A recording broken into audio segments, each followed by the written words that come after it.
This is Becky Young from Grossman Young and Hammond. Today is Wednesday, October 7th, and we're here to talk about the Department of Labor's interim final rule on prevailing wages. This video is for informational purposes only. If you do have specific questions about the rule, please consult an immigration lawyer.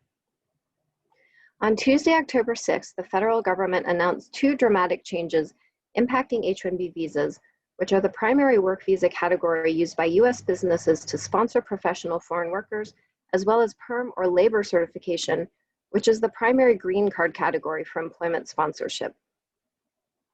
The first change is from the Department of Labor and will be the focus of this video because it takes effect tomorrow, October 8th, a little more than 24 hours after its release.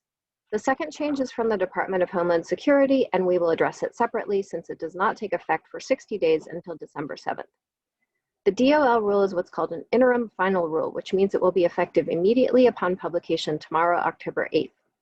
Because the rule represents a major change to federal laws that have been in place for many decades, that's a jarring prospect for foreign workers and the businesses that employ them.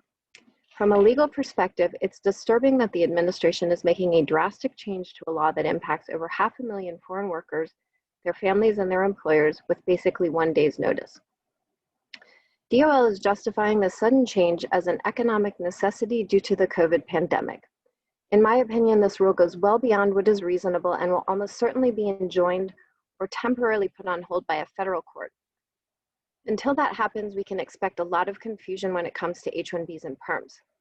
So what does the new DOL rule do? The interim final rule changes the way in which DOL calculates the prevailing wage and will result in a dramatic increase in the wage that U.S. employers must pay sponsored foreign workers. For H-1Bs, as well as the lesser use categories of H-1B1 and E3, and also for PERM or green card cases, U.S. employers are required to pay workers at least the prevailing wage, which is the average wage paid to similarly employed workers in a specific occupation in the area of intended employment.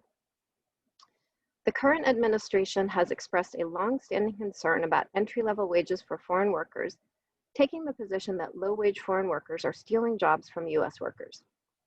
This new DOL rule is the latest in a series of attempts by the administration to prevent U.S. employers from sponsoring entry-level foreign workers.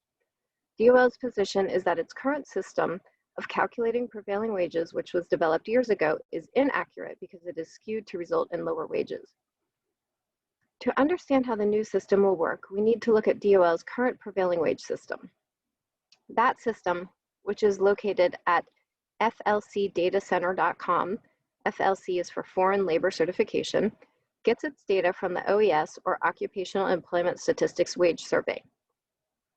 Within each occupation, the OES survey collects data for 4 levels of employees, from entry level to advanced or fully competent.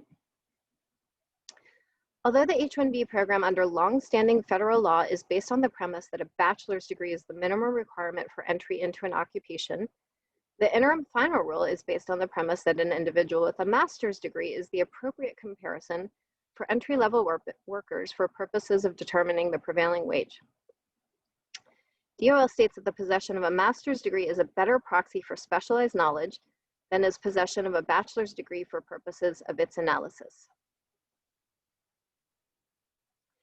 This statement is in direct contradiction to federal immigration law, which defines a specialty occupation as an occupation that requires the theoretical and practical application of a body of highly specialized knowledge and attainment of a bachelor's or higher degree in the specific specialty or its equivalent as a minimum for entry into the occupation in the United States. Now, of course, what everyone wants to know is exactly how much this new rule will increase prevailing wages. There's not a formula that applies across the board, and I'm not a mathematician, so you'll need to check FLC Data Center to answer this question in any specific case. But basically, for level 1 or entry-level jobs, DOL currently bases its prevailing wage determination on the 17th percentile of wages for that occupation, and now will base it on the 45th percentile. Level 2 will go from the 34th to the 62nd percentile. Level 3 will go from the 50th to the 78th percentile, and level 4 from the 67th to the 95th percentile. One of the more alarming aspects of this rule, and one that will certainly be challenged, is its retroactivity. The rule is retroactive with regard to pending prevailing wage requests for PERM cases, which is a clear violation of the constitutional principle of due process. Specifically, the rule applies both to LCAs for H1Bs and prevailing wage requests for PERMs filed on or after the date of the regulation, but it also applies to prevailing wage requests, not to LCAs, that were filed prior to the date of the regulation, but still pending on that date. To be clear, the retroactive provision applies only to prevailing wage requests, which are normally filed for PERM cases, and not to LCAs filed for H1B cases. How will this rule impact employers and sponsored foreign nationals?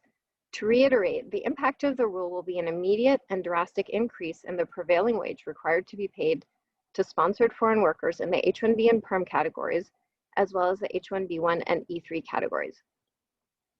The interim final rule takes effect tomorrow, October 8th. In order to take advantage of the current prevailing wage system, LCAs must be filed by the end of the day today, October 7th.